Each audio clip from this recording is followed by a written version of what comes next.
안녕하십니까 세계 식구 여러분. 2022년도 철력 6월 5일 양력 7월 3일 성일이 되겠습니다. 오늘의 말씀의 제목은 영인들의 재림 부활, 영인들의 재림 부활. 즉 우리 조상들은 어떻게 재림 부활하는가에 대해서 자세히 설명하는 시간을 갖도록 하겠습니다. 먼저 요한계시록 12장을 펴주시고요. 원리강론 203페이지를 펴주시기 바랍니다. 요한계시록 12장 원리강론 203페이지 펴주시기 바랍니다. 지금 현재 문영진 천일국 왕님께서는 일본에서 승리보고 대회를 하시고 또한 많은 대회를 통해서 현재 가정연합에 있는 사람들하고 많은 대화를 지금 하고 계십니다. 그래서 지금은 해화 국가인 일본을 중심 삼고 한 사람이라도 살리기 위해서 천일국 왕님께서 수고를 하고 계십니다. 여러분이 그 기대에 맞게끔 조금이나마 정성의 조건이 돼서 천일국 왕님의 안위를 보호하고 또한 3대 왕권을 보호하고 또한 그로 인해서 많은 사람들이 부활 섭리, 새롭게 거듭날 수 있는 그런 축복의 날이 될 수 있도록 정성을 많이 부탁드리겠습니다. 오늘의 말씀의 제목이 영인들의 재림 부활입니다. 그래서 영인들이 어떻게 부활을 하느냐 이거에 대해서 말씀을 드리도록 하겠습니다. 요한계시록 12장입니다. 요한계시록 12장 하늘에 큰 이적이 보이니 해를 옷 입은 한 여자가 있는데 그 발 아래는 달이 있고 그 머리에는 12별의 관을 썼더라. 이 여자가 아이를 베어 해산하게 되매 아파서 애를 쓰며 부르짖더라. 하늘에 또 다른 이적이 보이니 보라 한 큰 붉은 용이 있어 머리가 7이요 뿔이 10이라. 그 여러 머리에 7 왕관이 있는데 그 꼬리가 하늘의 별 3분의 1을 끌어다가 땅에 던지더라. 용이 해산하려는 여자 앞에서 그가 해산하면 그 아이를 삼키고자 하더니 여자가 아들을 낳으니 이는 장차 철장으로 만국을 다스릴 남자라. 그 아이를 하나님 앞과 그 보좌 앞으로 올려가더라. 6절입니다. 그 여자가 광야로 도망하매 거기서 1260일 동안 그를 양육하기 위하여 하나님께서 예비하신 곳이 있더라. 하늘에 전쟁이 있으니 미가엘과 그 사자들이 용과 더불어 싸울세 용과 그의 사자들도 싸우나 이기지 못하여 다시 하늘에서 그들이 있는 곳을 얻지 못한지라. 큰 용이 내쫓기니 옛뱀 마귀라고도 하고 사탄이라고도 하며 온 천하를 꾀하는 자라. 그가 땅으로 내쫓기니 그의 사자들도 그와 함께 내쫓기니라. 아멘. 이 말씀은 요한계시록 12장의 1절부터 9절은 2017년도 1월 1일부터 2017년도 9월 23일까지 대한 내용이 5절까지입니다. 그리고 2017년도 9월 23일부터 그 여자가 6절 그 여자가 광야로 도망하며 거기서 1260일 동안 그를 양육하기 위해서 하나님께서 예비하신 곳이 있더라라고 되어 있잖아요. 그래서 2017년도 9월 23일부터 여자가 아들 낳으니 이는 장차 철장으로 만국을 다스릴 남자라. 그 아이를 하나님 앞과 그 보좌 앞으로 올려가더라 라는 말씀처럼 2017년도 1월 1일 제50회 하나님의 날을 맞이해서 천일궁으로 PA에 있는 미국 천일궁으로 입궁을 하십니다. 그리고 입궁을 하신 그 기대 위에 266일이라는 임신 기간을 걸쳐서 2017년도 9월 23일 날부터 25, 26일 날 0시죠. 탄신일까지 천일국 왕님께서 철저로 만국을 다스릴 남자로서 하나님 앞과 그 보좌 앞으로 올려가더라는 그런 엄청난 하나님의 예언 말씀이 성취되는 그 기대가 세웁니다. 그러므로 말미암아 비로소 창조 목적을 완성한 실체가 드러나기 시작하는 거죠. 그러면 우리가 창조 목적의 개성을 완성하고 번성하고 만물을 주관이잖아요. 만물을 주관하기 직전에 만물 가장 윗자리에 누가 있어요? 천사들이 있다는 거죠. 근데 그동안에는 2017년도 9월 23일 전까지는 천사가 타락한 천사제 누시에드리가 하늘과 육신 생활에서 굉장히 어려웠다는 거죠. 실제 엄청난 활동을 하고 있다는 거죠. 그 활동을 할 수밖에 없는 것은 6천년 역사 동안 온전한 창조 목적을 완성한 사람, 인간이 없었기 때문에 그렇다는 거죠. 그러면 창조 목적을 완성한 아담과 하가 일체를 이루어서 합성 일체화돼서 창조 목적을 완성한 하나님의 실체가 드러났다는 거죠. 그런데 여기에서 12장 4절에 보면 그 꼬리가 하늘의 별 3분의 1을 끌어다가 땅에 던지더라. 용이 해산하려는 여자 앞에서 그가 해산하면 그 아이를 삼키고자 하더니 이렇게 돼 있거든요. 여기 하늘의 별 3분의 1이 뭐냐면은 영계에는 창조 전에 창조 시작과 동시에 하나님께서 천사를 천천만마를 엄청난 숫자를 헤아릴 수 없는 만큼 창조를 하십니다. 근데 첫 번째 창조자 천사장이 누셀이고 그리고 미가엘이고 가브레일입니다. 그럼 이 세 천사가 있거든요. 그래서 3분의 1입니다. 악한 천사 3분의 1입니다. 그렇기 때문에 7절에 보면 하늘에 전쟁이 있으니 미가엘과 그의 사자들이 용과 더불어 싸울세 용과 그의 사자들도 싸우나 이기지 못하여 다시 하늘에서 그들이 있는 곳을 얻지 못한지라. 미가엘이 전쟁을 할 수 있었습니다. 먼저 번 시간에도 말씀드렸지만 하늘의 실체 창조 목적을 완성한 인간이 나왔기 때문에 주인이 나왔기 때문에 미가엘이 전쟁을 할 수 있었다는 거죠. 그럼 이 내용이 예수님 때가 아니고 재림주 때가 아니고 창조 목적을 완성한 문영진 천일국 왕님께서 2017년도 9월 23일 날 5절과 6절이라는 그런 내용을 성취함으로써 이런 일이 발생됐다라고 요한계시록 12장에 써 있는 거다 이거죠. 그래서 미가엘이 전쟁을 해서 어떻게 돼서 이겼잖아요. 그럼 영계에서 50%를 이겼다는 거죠. 그래서 오늘 중요한 말씀은 9절 큰 용이 내쫓기니 옛뱀 곰 마귀라고 하고 이거 누구예요? 누셀이잖아요. 사탄이라고도 하며 온 천하를 꾀하는 자라. 그가 땅으로 내쫓기니 그의 사자들도 그와 함께 내쫓기니라 라고 되어 있습니다. 그와 마저 사자들이 누구예요? 천사를 말하는 거잖아요. 그러면 누셀이 지상으로 내쫓겨서 지금 엄청난 활동을 하고 있다는 거죠. 그거와 전쟁을 하고 있는 겁니다. 그래서 아버님 성화로 말미암아 올해 10주년 정확하게 8월 14일 전력으로 7월 17일까지 어떤 일이 벌어져 악과 선이 엄청난 싸움을 하는 그런 입장이 있다는 거죠. 자, 오늘 말씀의 제목이 영인들의 재림 부활이라고 했습니다. 그럼 원리강론 203페이지를 보면은 영인들은 어떻게 역사를 해요? 자, 사탄들이 어떻게 역사한다고 우리는 배웠습니까?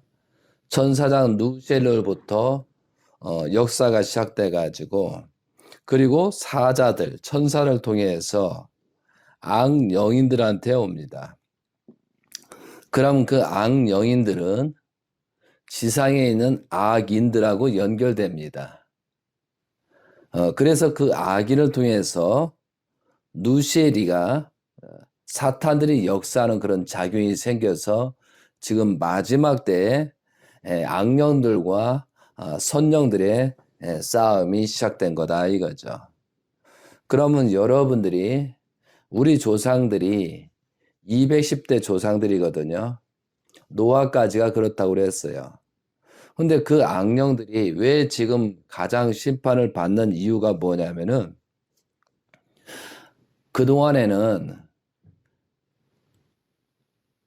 2013년도 1월 13일 전과 후가 굉장히 차이가 납니다. 아버님 성화로 말미암아 청평에서는 돈을 걷기 위해서 거짓말을 칩니다. 그리고 210대가 아니고 430대까지 조상 회원식 축복식을 하거든요. 그러면 노아까지가 210대고 아담까지가 220대입니다. 그러면 430대까지, 그러면 이제 배를 더하는 거잖아요. 그럼 430가정이라는 그런 조상회원 축복식을 하는 것은 거꾸로 가는 거죠. 그러면 아담 전에 인간들을 얘기하는 겁니다. 그런데 홍수 심판을 통해서 전부 다 멸망을 시켰거든요. 그리고 단절을 시켰습니다. 그런데 그 사람들은 생육하고 번성만 할 줄 아는 육적인 사람이거든요. 그러나 그 사람들도 동물 심이든 사람 심이 어느 정도 있겠죠. 그런데 아버님께서는 아담과 하와가 배꼽이 있었다고 말씀을 여러 번 하셨습니다. 그런 기대를 놓고 볼 때 도저히 창세기 6장에 보면은 하나님이 이들과 함께 할 수 없고 육으로 돌아가는 것을 더 이상 볼 수 없기 때문에 심판했거든요. 근데 그 심판한 모든 이유가 육신으로 돌아갔기 때문에 그렇습니다. 그럼 청평에서 430대 조상회원 축복식은 그동안에 심판했던 기자의 모든 악령들을 재림 역사하는 거죠. 그래서 청평에서 만약 가정연을 통해서 거짓 조상회원 축복식을 했다는 조건은 악령들이 엄청나게 역사한다는 거죠. 보기에는 똑같습니다. 타락한 사람이든 타락하지 않은 사람들은 아담 전의 사람이든 아담 후에 생기를 넣은 사람이든 모습은 똑같다는 거죠. 그러나 그 내용이 엄청나게 차이가 있다는 거죠. 그래서 여러분이 가장 축복의 고난권에 돌아온 사람들은 엄청난 혜택이 있습니다. 210대 조상 회원식 외에 그 이외에 노아의 이후에 조상들을 회원 축복을 하지 않기 때문에 거짓 축복을 하지 않기 때문에 그만큼 선영권에 있다는 거죠. 이것이 엄청난 축복입니다. 악령들이 그만큼 작용이 덜하더라 이거죠. 자, 그런데 오늘 말씀은 제목이 뭐라고 그랬어요? 여인들의 재림 부활이거든요. 그러면 우리 조상들은 고난권에 돌아와서 왕관과 기자의 그런 축복, 생명체 축복을 통해서 왕관을 쓰고 그렇게 했죠. 210대까지 어떻게 여러분들은 하고 있습니까? 그러면 거꾸로 된다고 그랬잖아요. 재림주를 통해서 제가 첫째 조상이 되는 겁니다. 그럼 노아까지 거꾸로 조상들의 족보가 바뀌는 거죠. 순서가.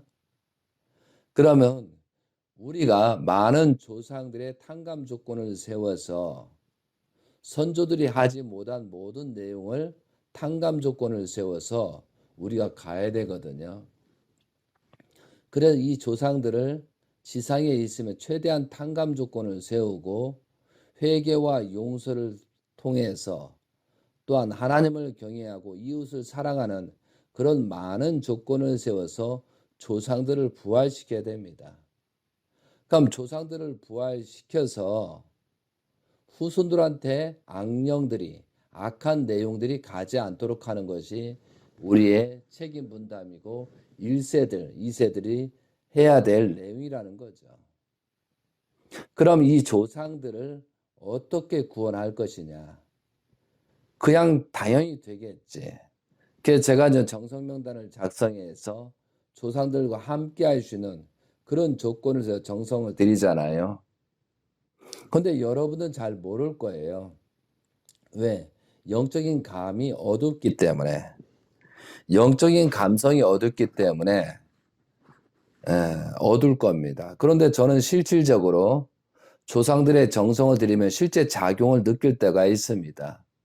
어떤 사람은 정성을 들이다가 뺐을 경우는 굉장히 그 사람과 관계가 멀어지는 것을 많은 경험을 통해서 느끼고 있습니다. 또한 어떤 사람들을 정성을 들이고 우리 조상들을 협조하게 만들면 굉장히 친분이 두터워지고 본의 아니게 정이 가고 사랑이 가면서 그런 수수작용이 되는 것을 수없이 느껴왔습니다. 그거와 마찬가지로 지금 나이가 많든 적든 간에 조상들의 그 업보들을 어떻게 탕감 조건을 세워서 갈 것이냐. 그러면 노아로부터 그 조상들을 어떻게 탕감 조건을 세워서 갈 거냐. 그런 마음이 있어야 되고 타락성을 복귀한 탕감 조건을 세우고 믿음이 기대 그런 조건들을 세워서 우리 조상들을 어떻게 거듭나게 할 것이냐. 이게 문제잖아요. 그럼 우리 조상들은 나를 통해서 거듭나야 된다는 거죠. 그럼 나를 통해서 여러분을 통해서 거듭나야 되려면은 여러분이 알아야 되겠죠. 또 어느 정도는 원리강론에 가르쳐 줬으니까 그런 조건을 세워 나가야 된다는 거죠. 엄청난 책임이 있다는 거죠. 그래야 후손들한테 칭찬받고 후손들에게 첫 조상으로서 출발될 수 있는 그런 기준이 된다는 거죠. 제가 이제 수없이 참 부모로부터 축복을 받고 또한 참된 혈통 대신자를 통해서 무영진 천일공 왕님을 중심 삼고 고난권에 돌아왔습니다. 근데 타락성 근성이 쉽지 않잖아요. 타락한 사람, 특히 축복을 받고 육적인 타락, 또 2세들이 몰래 애인 관계, 연애를 해서 탈선한 사람이 많거든요. 그들이 속이고 자녀를 낳는 경우도 있습니다. 근데 외적으로는 전혀 표시 안 나거든요. 그러나 영적, 육적으로는 표시가 되고 이제 그들은 살 곳이 없고 지탄받는 입장이 설 거라 이거죠. 지금은 성화 10주년과 2023년도 새로운 역사가 벌어지거든요. 그러면 여러분이 원리강론을 알겠지만 말세 때는 많은 악령들이 내려온다고 했습니다. 또한 많은 선령이 내려와서 우리를 중심 삼고 현재 교차점이 있거든요. 그러면 영성이 밝아지고 영적인 무당 아니면 영통이 그걸 떠나서 우리 스스로가 그렇게 온다는 거죠. 그런데 대부분 지도자들은 뭐예요? 세상에 있는 지도자는 탈선한 사람이 많습니다. 부와 권세가 명예가 있는 동시에 바로 여자가 남자가 따르더라 이거죠. 그거와 마찬가지로 가정연합에 있는 현재 지도자들 거의 다가 육적인 탈선들이 굉장히 실질적으로 많이 있습니다. 영적 타락, 재림죄에 대한 관념이 없고 창조 목적을 완성한 열매에 대한 관심이 없고 권력과 이권과 명예에 치우쳤기 때문에 그들은 대부분 실질적으로 탈선이 됐고 육적인 탈선이 대부분 됐더라 이거죠. 실제 여기에서 나온다. 고난권에 돌아오지 못하는 이유 중에 하나가 육적인 탈선이 너무 심하거나 육적인 탈선이 있기 때문에 돌아올 수 없는 경우가 거의 90% 이상이다 이거죠. 그리고 고난권에 온 사람들, 현재 지도자들도 있지만 거의 대부분이 육적인 탈선에 대부분 많이 걸려져 있을 것이다 이거죠. 보면 알거든요. 느껴지거든요. 그러니까 여러분도 조만간에 느껴질 거라 이거죠.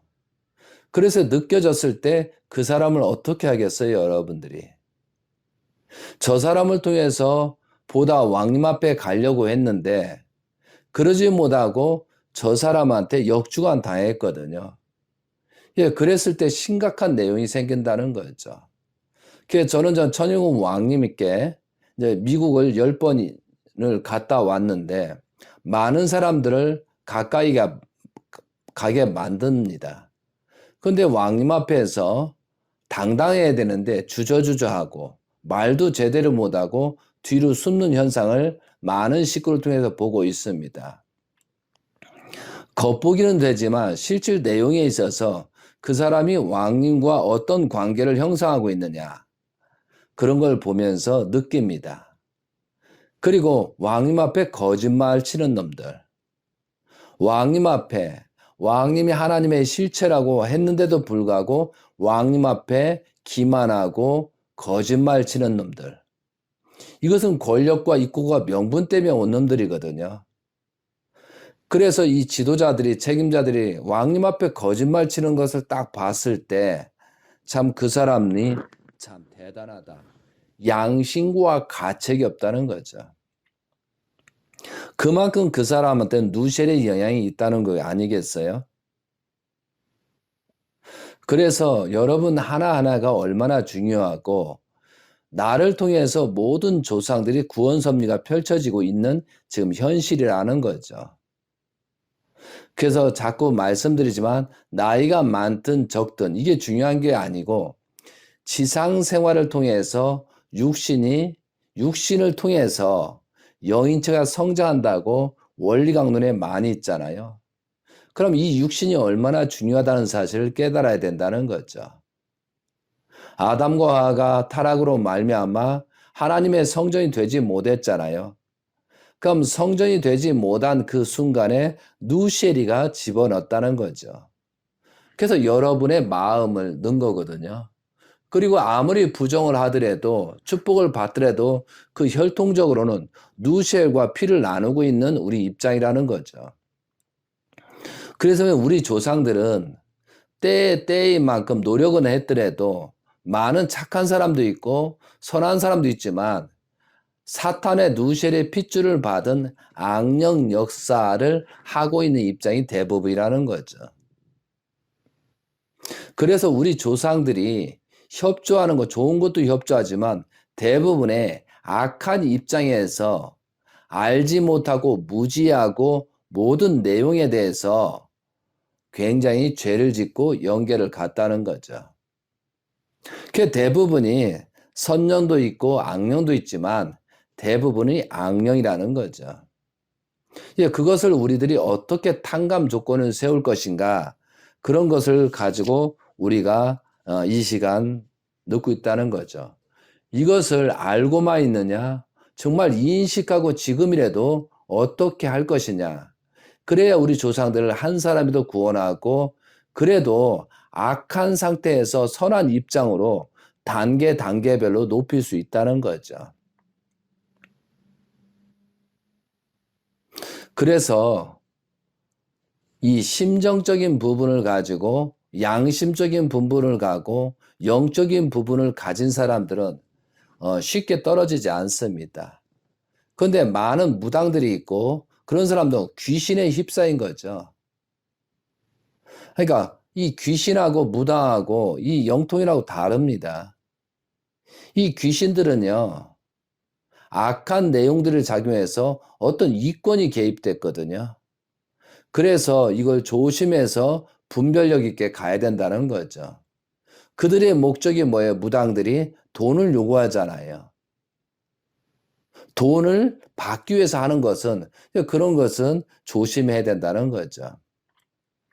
그 말을 혹해서 듣고 또 주변에 또 영적으로 민감해가지고 뭐 조상의 축복식을 해준다 하면서 돈을 거두면서 하는 행위 굉장히 잘못된 것이죠. 그 사람들의 영들은 어떤 작용인가를 먼저 살펴봐야 돼 이거죠. 물론 사주도 어느 정도 맞잖아요.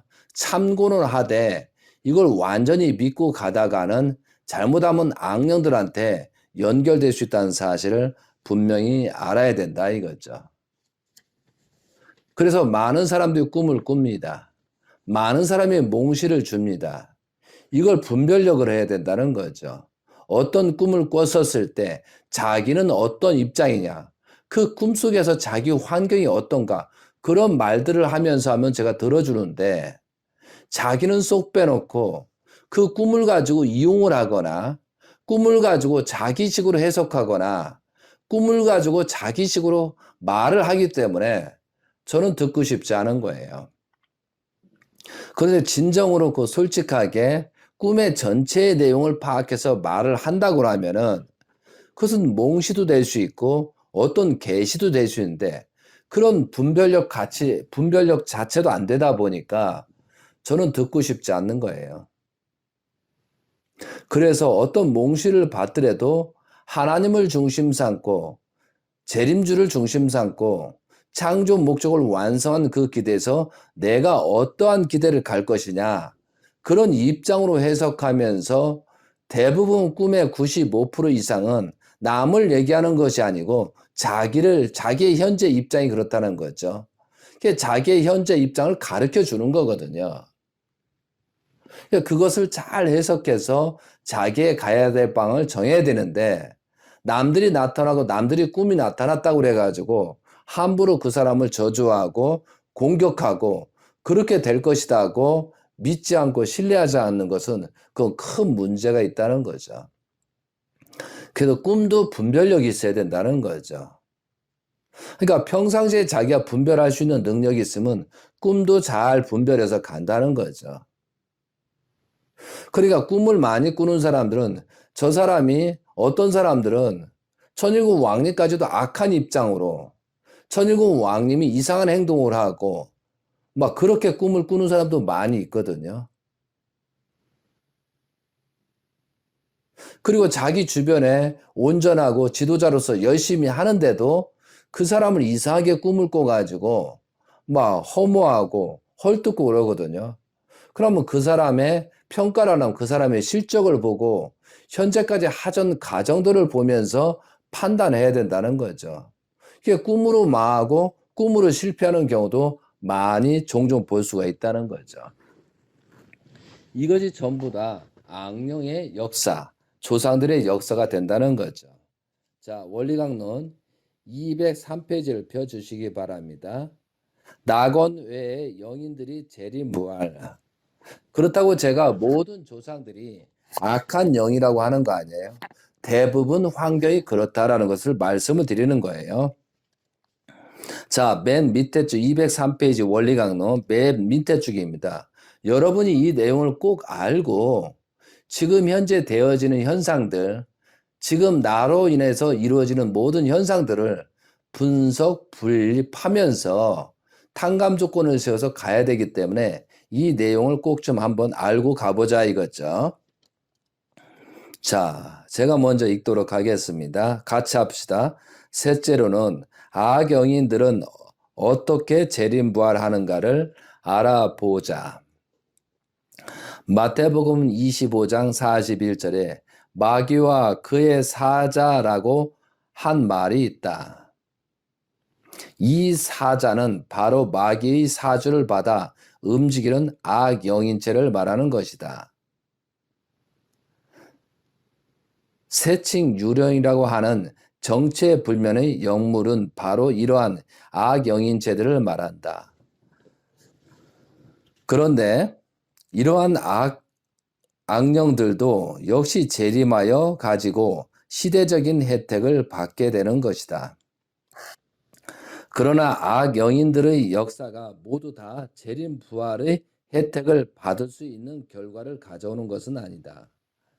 그 역사가 결과적으로 하나님의 벌로서 지상인의 죄를 청산하려 하셨던 것에 대한 탕감 조건으로 세워졌을 때 비로소 그 악영인들은 재림부활의 혜택을 받게 되는 것이다.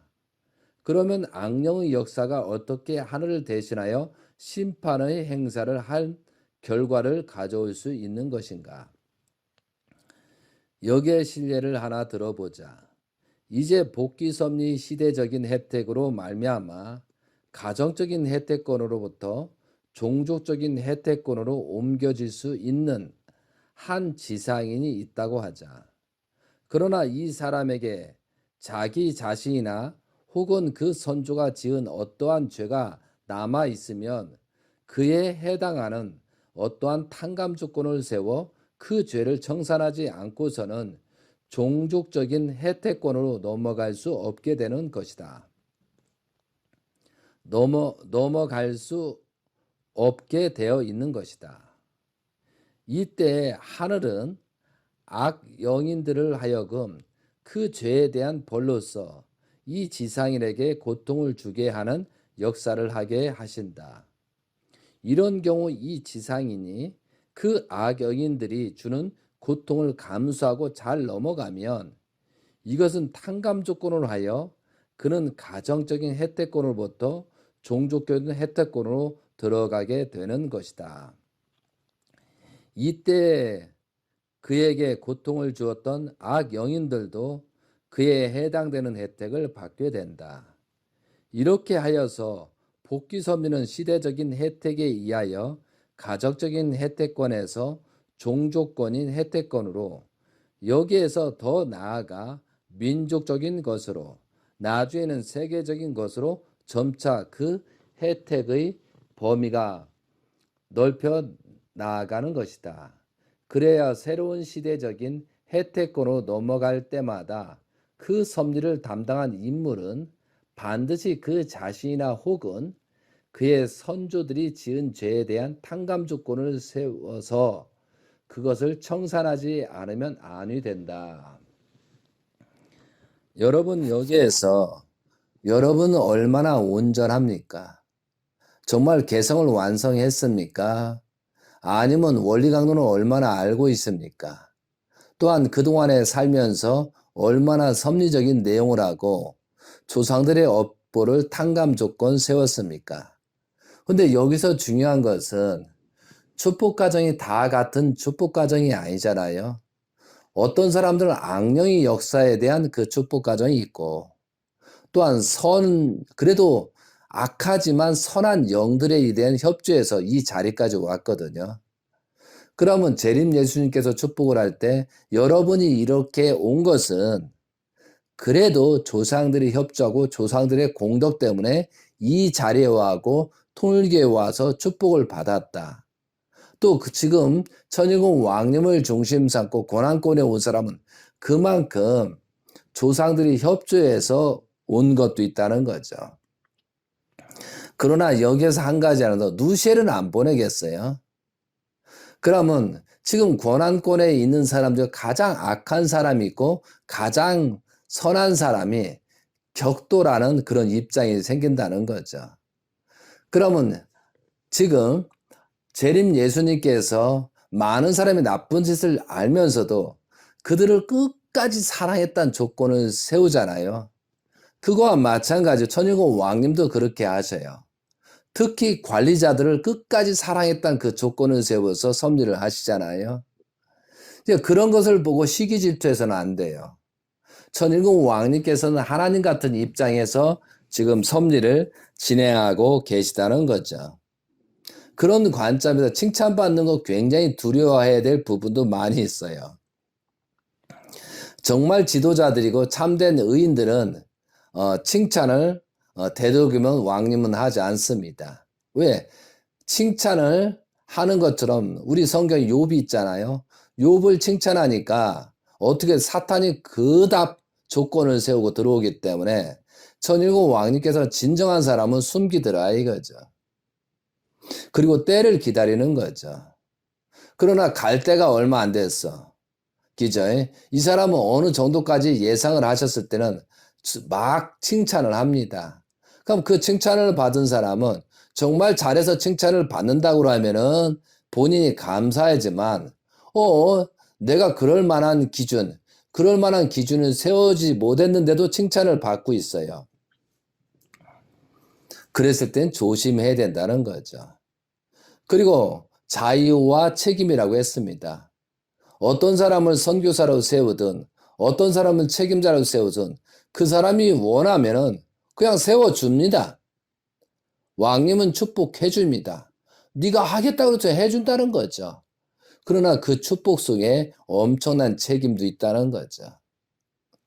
그래서 많은 고난을 받고 지금도 있잖아요.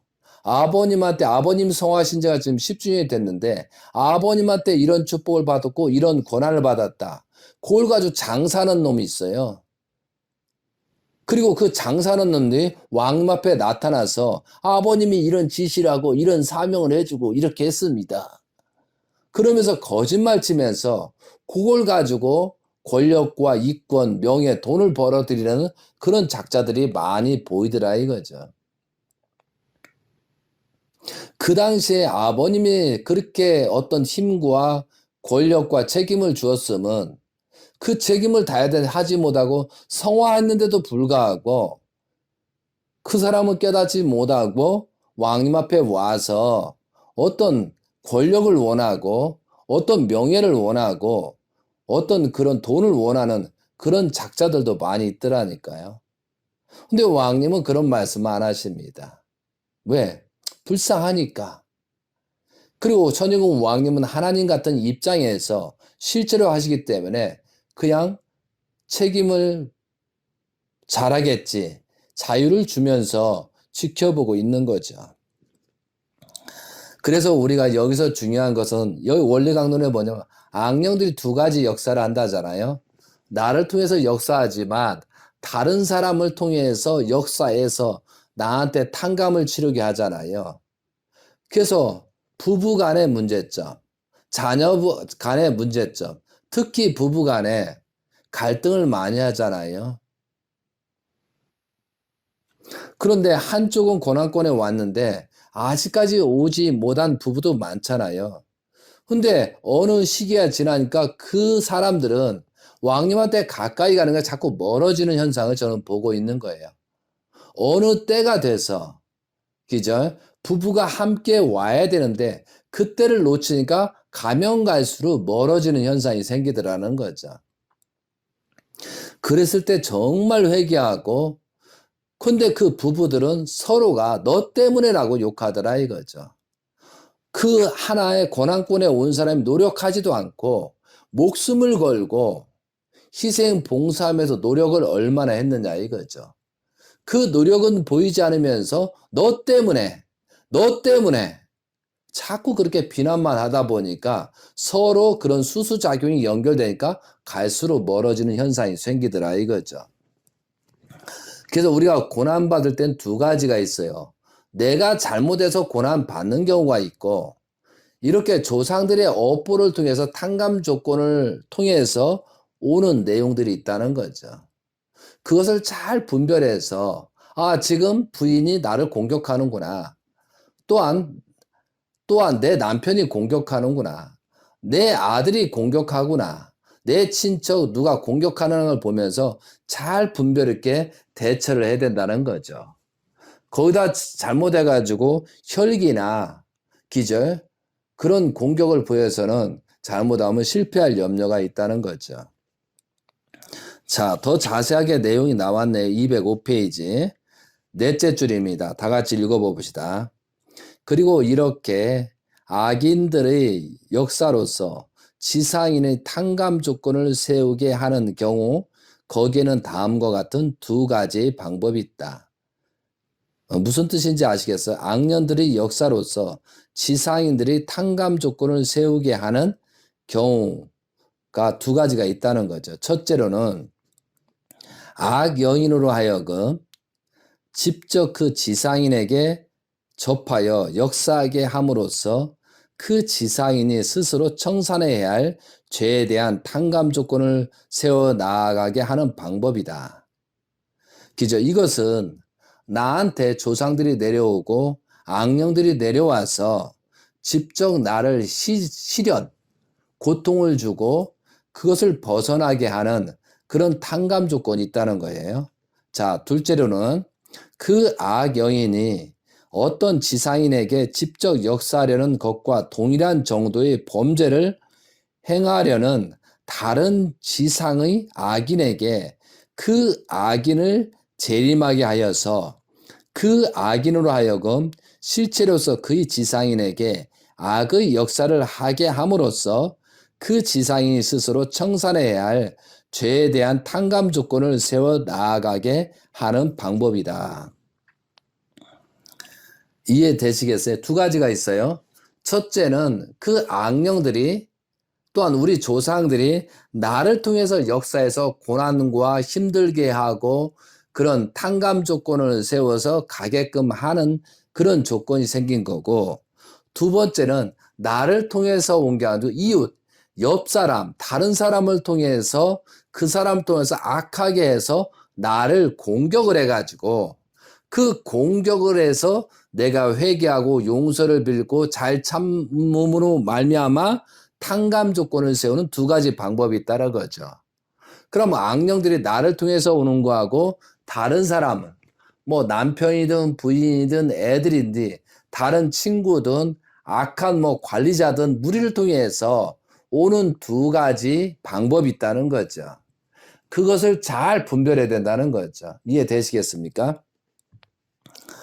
이러한 경우 이 지상인이 이 악령의 역사를 당연한 것으로 기쁘게 받아들이게 되면 그는 자기나 혹은 그의 선조가 지은 죄에 대한 탕감 조건을 세우게 되므로 그 죄를 청산하고 새 시대의 혜택권대로 넘어가게 되는 것이다. 이렇게 되면 악영인들의 역사는 하늘을 대신하여 지상인들의 죄에 대한 심판의 행사를 한 결과가 되기 때문에 그 역사로 말미암아 이 악인들도 그 지상인들과 같은 혜택을 받아 새 시대의 혜택권으로 넘어가게 되는 것이다. 지금 두 가지 탕감 조건이 있어요. 그러면 현재 여러분들이 스스로 주어지는 것이 왜 나는 악한 놈들만 있을까?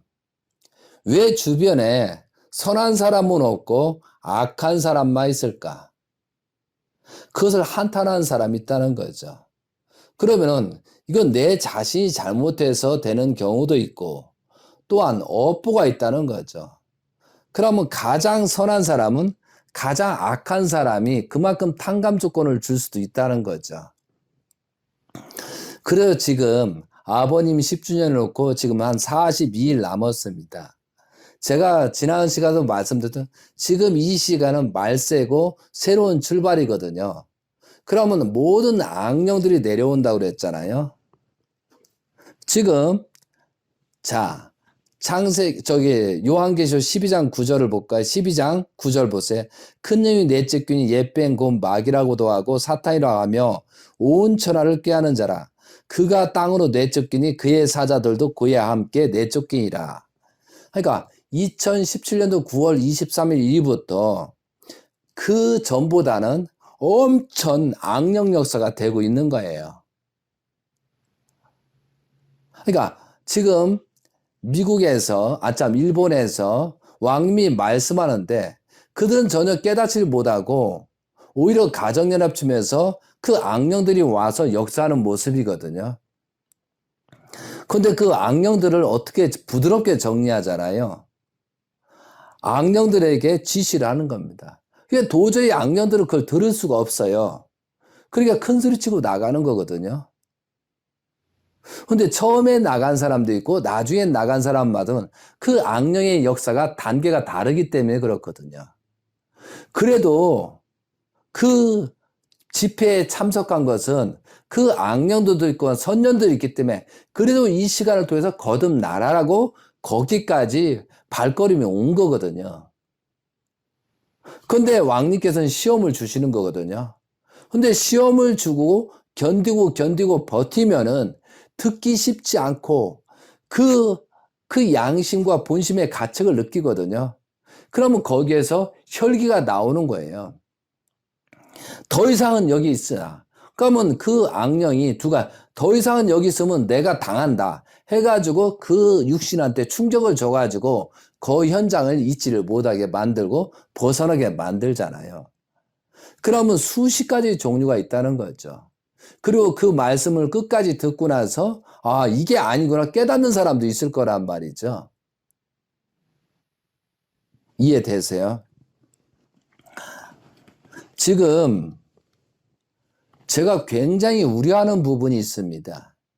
일본 대회를 보면서 한국 내배도 보지만 고난권에 온 사람들이 굉장히 교만해지는 행동이 지금 보이고 있어요.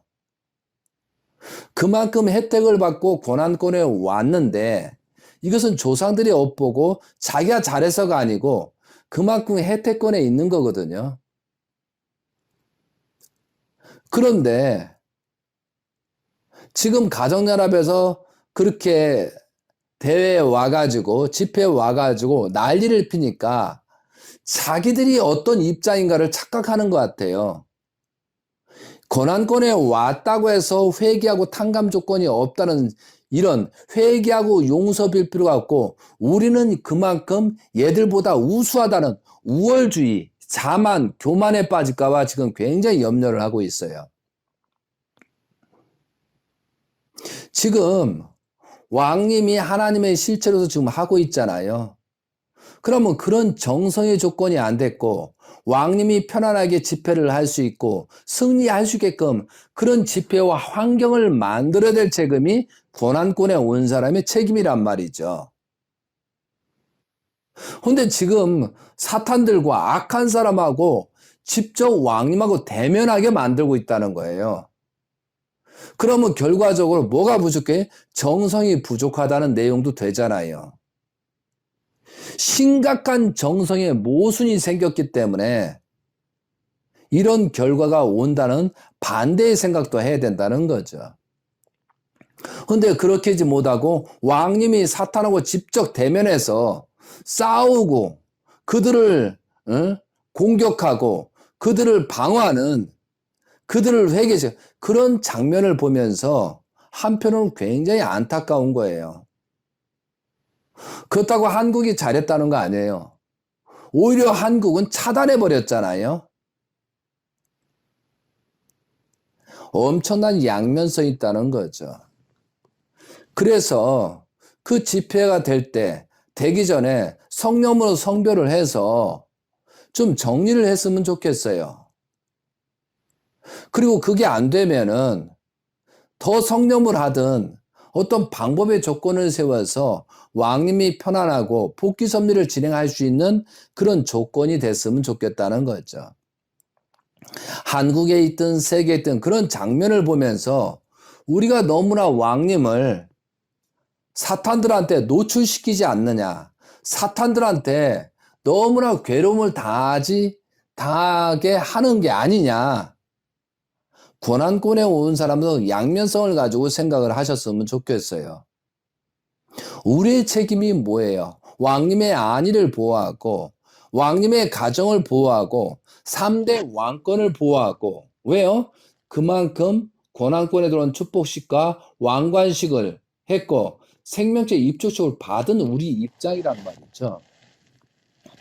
그래서 어디에 있든 간에 그런 정성이 필요하다는 거죠.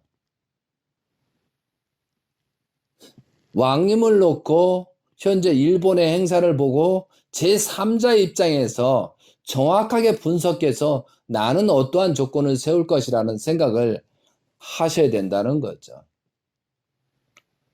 지금은 악령들의 역사, 선년들의 역사, 누셸이 완전히 재림해서 지금 영계는 졌잖아요. 그러면 지상의 육신들하고 지금 영계의 역사를 벌리고 있는 거거든요. 왜? 누셸도 구원을 받기 위해서 그런 행동도 있다는 거죠.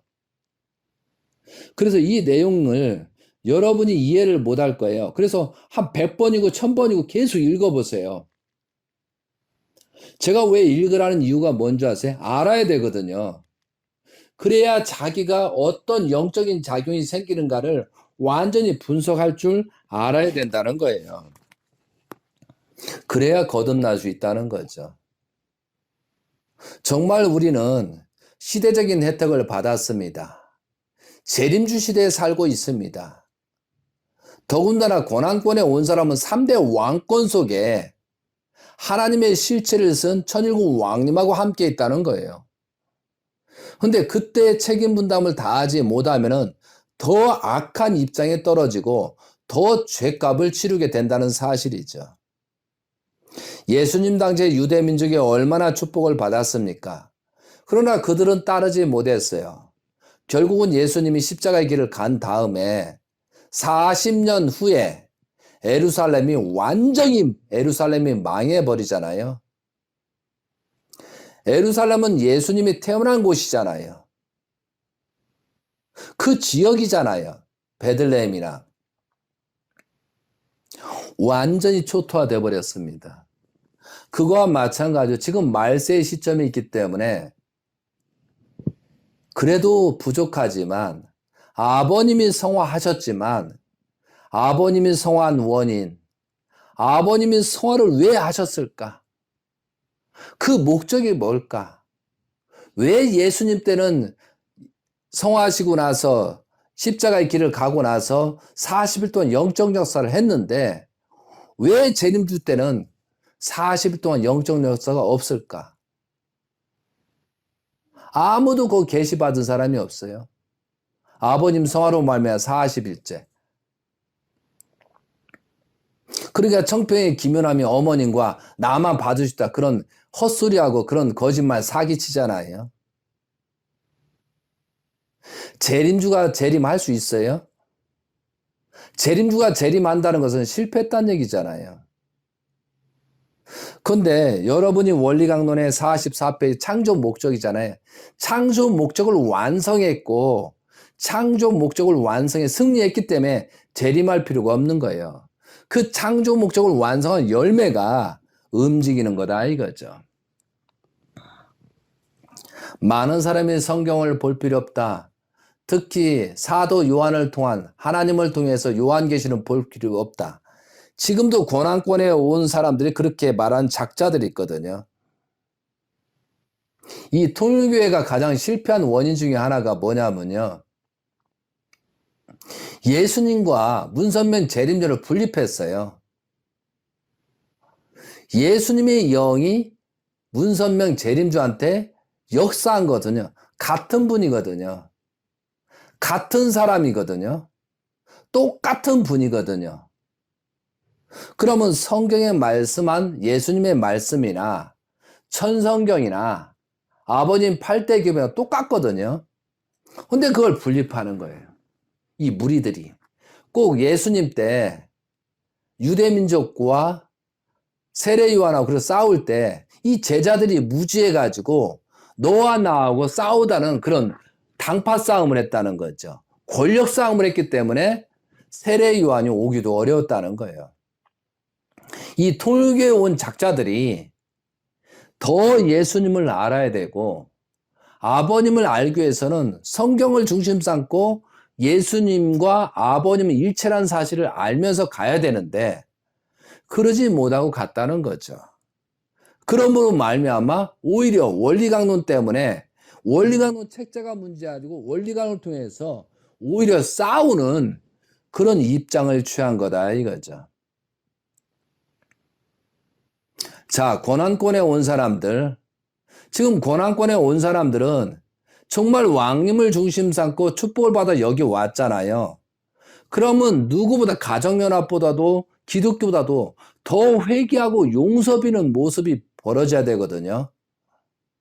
회개하고 용서를 빚고 가정연합에서 볼 때, 통일교가 볼 때, 세상에 볼 때 정말 회개하고 용서 빌고 있구나. 정말 얘들은 온전한 것 같다. 그런 것을 보여줬나요? 처음에는 그런 느낌이 있다가 고난권에 와서 어머님이 문제고 어머님 천주년 타락이다. 어머님만 문제고 참가정이 문제다. 현지님이 어떻다. 어머님이 어떻다. 가정연합이 어떻다. 욕만 하는 그런 꼬라지들이 내가 수없이 보고 있다는 거죠.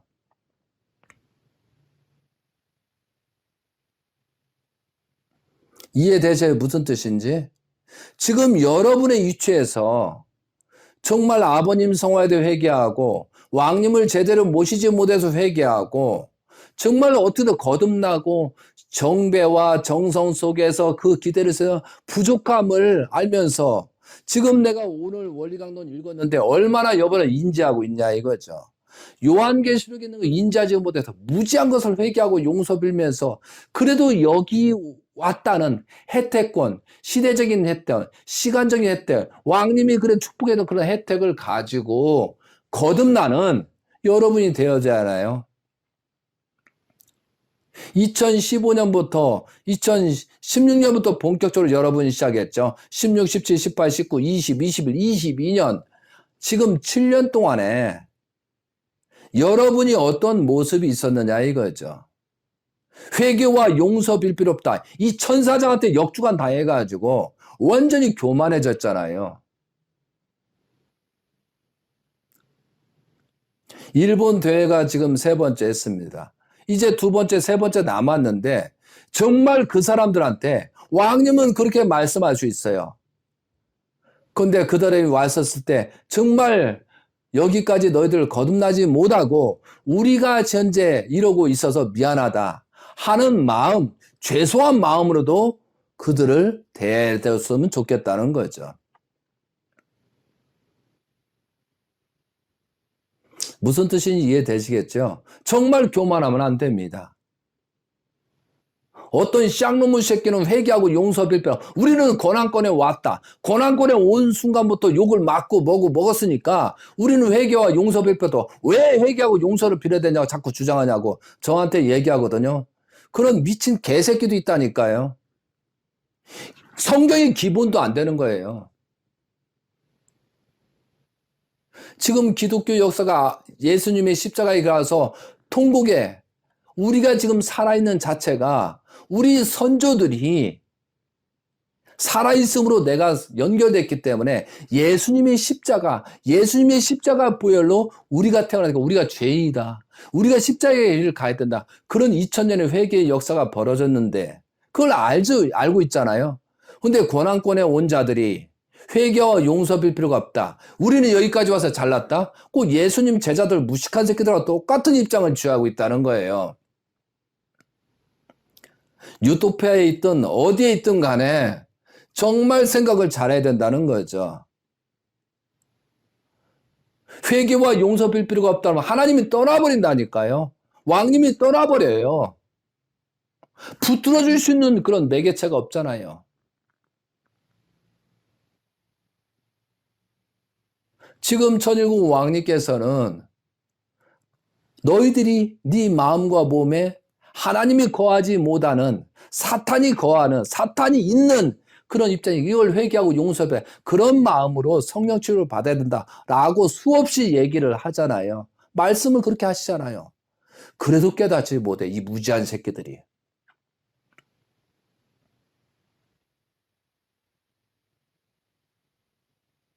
그런 회개와 용서를 빌지 않는 그런 작자들이 한국에 있는 작자들이 지금 일본에 갔어요.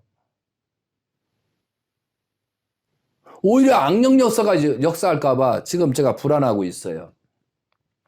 그래서 여러분 정성 많이 들이시기 바랍니다. 이제 42일 남았거든요. 이 내용을 보면서 나를 통해서 어떻게 악령이 내려오는지 제 삶을 통해서 악령이 내려오는지 그걸 판단하자 이거죠.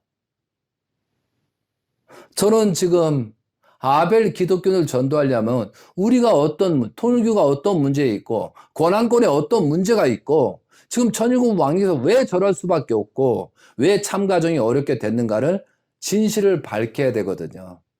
그거 지금 준비하고 있습니다. 그 진실을 정확하게 밝혀줘야 그들이 깨닫고 돌아올 거 아니에요. 가정연합의 사람들이 뭐가 문제가 있는지를 우리가 보여줘야 되잖아요. 그러면 다르게 보여줘야 하잖아요. 다르다는 것은 축복 과정이 다르다는 거, 고난권의 우선이 다르다는 거, 뭘 다른 걸 보여줄 거냐 이거죠. 세상 사람하고 현재 통일교인하고 뭐 다르요? 똑같이 움직이잖아요. 더 나쁜 짓을 하잖아요. 교인들이 더 나쁜 놈이라고 그런 말을 듣잖아요. 성경 말씀 기초적인 내용도 모르지. 예언도 모르지. 아버님 말씀은 껍데기만 듣고 말만 잘하지. 이런 입장을 취하다 보니까 오히려 왕님을 어렵게 만드는 그런 일이 됐다는 거죠. 현재 책임자들이 움직이지 않을 때 2015년도 아버님의 부흥 왕님의 출발을 해서 2016년도 1월 1일부터 3천 가정을 세계에 출발을 했습니다. 한국의 철가정, 일본의 천가정, 세계의 천가정, 3천 가정을 출발했는데 지금 그들이 다 어디 갔어요? 한국에 지금 몇 명의 집회에 참여했나요? 일본에 몇 명이 집회인데 정말 그들이 관리자들로 회개와 용서를 빌고 책임을 다했다면은 지금 10,000가정, 일본은 10,000가정, 한 30,000가정, 그 이상, 그 몇 배가 돼야 되거든요. 그러지 못했잖아요. 그럼 책임자뿐만 아니고 우리가 왕님의 기대를 그만큼 세우지 못한 것을 회개와 통감을 가지고 조건을 세워 나가는 것이 우리가 해야 될 자세잖아요. 지금 아버님 성호라 10년 동안 우리는 기대를 했는데 오히려 왕님을 기대가 없다고 노출시키는 입장이 돼버리잖아요. 그래서 지금 왕님은 새로 시작하기 위해서 재출발을 하시는 거라 이거죠. 이해되시겠어요? 그럼 재출발을 한다는 것은 거기에 들어갈 수 있느냐 없느냐는 여러분 각자가 책임을 져야 된다는 거죠. 그래서 누가 어떻다 못다는 거는요. 저는 냉정한 판단을 해주는 거예요. 이 말씀을 듣고 정말 회개와 용서 빌 필요가 없다라고 주장하는 놈들은 정말 루셸이 역사하는 거예요. 루셸이. 엄청 교만이에요. 그런데 또 한 가지 그 사람 깨달아야 돼요. 결과가 어떻게 나타났어요? 그 결과가 어떻게 나타나고 있냐 이거죠. 그 결과로 보아야 알 수 있잖아요. 그러면서 그런 사람들은 자기만 잘났다고 합니다. 정말 지금은 한 가지 한 가지씩 이 40일간 짚어나가서 정리하지 않으면 안 됩니다. 특히 지도자였던 사람들. 이 40일 기간에요. 끝나고 나서 이 특히 지도자들, 고난권에 있는 지도자들이 잘못된 거 회개하고 용서 빌지 않고 열심히 했든 덜했든 간에 저 다 밝혀버릴 거예요. 그냥. 이 사람이 타락했는지 안 했는지 아마 영토인들이 다 얘기할 거란 말이죠. 제가 안 해도 다 밝힐 거예요. 그때 어떻게 할 거예요? 특히 책임자들이 자녀들이 현재 어떤 모습인가 알고 있어요.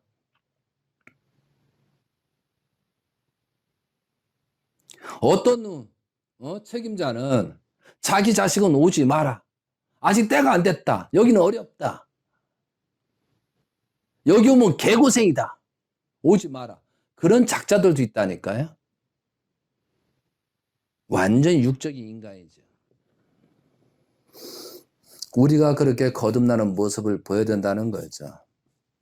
제가 이게 지금 악령 역사, 선령 역사를 지금 설명하다 보니까 여기까지 왔습니다. 여러분, 내 아들, 딸이 말을 안 들어요? 나이가 많아서. 그거 핑계예요. 정말 무릎 꿇고 빌면서도 아들, 딸이 올 수 있게끔 그 환경을 찾아 나갈 수 있게끔 그렇게 여러분이 역사를 작용하시기 바랍니다. 정말 반성하셔야 돼요. 나는 할 만큼 했는데 애들이 안 따라와, 부인이 안 따라와, 남편이 안 따라와. 그런 작작 소리 하지 마세요. 그만큼 여러분이 죄가 많기 때문에 그런 조건을 받는다는 사실을 깨달아야 된다는 거죠. 부끄럽게 생각하세요. 나는 할 만큼 했다. 그런 교만 같은 말 하지 마세요.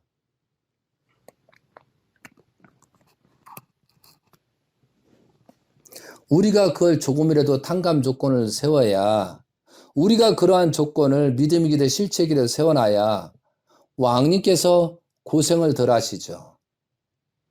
왕님께서 자랑할 수 있는 사람이 나와야죠. 왕님께서 저 사람은 세상에 내는 우리끼리가 아니고 천일공 왕님께서 하나님의 실체를 쓴 하나님의 입장에서 고난권에 온 사람들 중에 자랑할 수 있는 사람, 욥처럼 자랑할 수 있는 사람들이 많이 나와야 된다는 거죠. 사탄 앞에 자랑할 수 있는 입장, 그런 입장까지 나와야 된다는 거죠. 그렇기 때문에 저도 또 회개하고 용서를 빌고 출발하려고 하는 거예요. 그리고 많은 사람한테 알려줘가지고 같이 가자라고 하고 있는 것 뿐입니다. 저는 이 지상생활에서 많은 고통을 받게 했고, 많은 지탄을 받고, 많은 욕을 먹을 수도 있어요. 왜? 이런 말을 하니까요. 그러나 저는 이게 걱정이 아니에요. 최선을 다해서 해줘야 조상들 업보를 탕감 조건하고, 누셀이 하지 못한 탕감 조건, 선지 선녀들이 하지 못한 탕감 조건. 그래서 이렇게 말씀을 전하는 거다 이거죠. 정말 이런 사람들이 많이 깨달았고 많이 해야 정말 그 관리자들을 잘 지도하고 관리자들이 그 사탄에 빠지지 않게끔 하려고 하는 거예요. 앞으로 그 결과가 나타나잖아요. 왕님 주변에 일어났던 사건들이 성경에 기록이 될 거라 이거죠. 금방 기록이 될 것 같아요. 그랬을 때 여러분의 이름은 어떻게 쓰일 것이냐?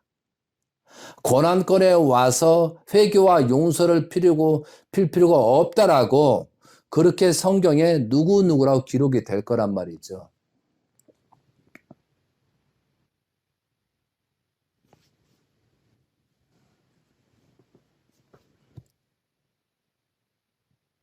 그 순간은 속일 수 있습니다. 그러나 영혼은 못 속이잖아요. 영혼이 속일 수가 없잖아요. 누실의 정체가 드러나고 예수님 제자 때 전부 다 드러났잖아요, 성경에. 그것처럼 우리도 죄가 드러나거든요. 그래서 복귀 섭리의 나가 얼마나 중요하다는 걸 알아야 돼요. 복귀 섭리의 나라는 존재가 성경에 기록이 나온다는 거죠. 그러면 나는 성경에 기록이 안 나온다는 것은 중심자 역할을 하지 않고 도망 다니고 있다는 얘기가 되잖아요. 나는 지나가는 사람이라 스스로 인정하고 스스로 그렇게 포기하는 사람들은 성경의 기록이 안 남겠죠. 성경의 기록에 남을 수 있다라는 그런 실체적인 내용을 가지고 움직이는 사람하고 움직이지 않는 사람은 다르겠죠. 여러분 자신이 나는 하나의 종으로서 관리자로서 식구로서 지나가는 사람이라고 하면은 여러분은 그런 존재밖에 안 된다는 거죠. 그런 상태도 영계에 가겠죠. 조상들이 가만 놔두겠어요?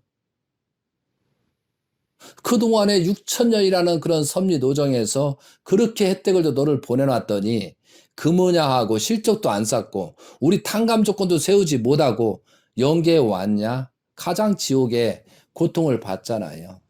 그래서 조상이 조상을 심판하고 조상들이 심판하는 것이 첫째 심판이라는 거죠. 이해되시겠습니까? 무죄는 약이 없습니다. 그래서 정말 회개하고 용서를 빌고 출발하는 여러분이 되시기 바랍니다. 오늘 영인들의 부활 역사라고 했잖아요. 그럼 영인들의 재림 부활 어떻게 하는가를 알아서 우리는 어떠한 입장을 필 것인가 회개와 용서를 빌고 다시 재출발하는 여러분이 되시기 바랍니다. 그리고 어디에 있든 간에 정성의 조건을 세워주시기 바랍니다. 지금은 성화 10주년을 놓고 42일째입니다. 이 시간은 지나고 있거든요. 여러분이 탐복하고 회개하고 용서 비는 그런 기간이 되지 않도록 여러분이 중요한 입장이라는 사실을 가지고 이 말씀을 몇 번 들어보시고 여러분이 거듭나셔서 오늘 말씀처럼 조상들이 어떻게 구원을 받을 수 있을까? 정성면단을 작성해서 조상들과 협력해서 천일국 왕님을 중심사고 어떻게 갈 것인가를 고민하면은 여러분한테 지혜가 나오고 영적인 작용이 생겨서 여러분의 발걸음을 선으로 인도하실 것입니다. 천일국 왕님께서 수고하시는 그런 내용을 감사드리면서 천일국 왕님이 기뻐할 수 있는, 하나님이 기뻐할 수 있는, 영계 예수님과 재림주가 기뻐할 수 있는 그런 하루하루가 되시길 기원드리고 실적 있는, 책임 있는 그런 하루하루를 살아주시길 빌고원하면서 말씀을 마치도록 하겠습니다. 아주.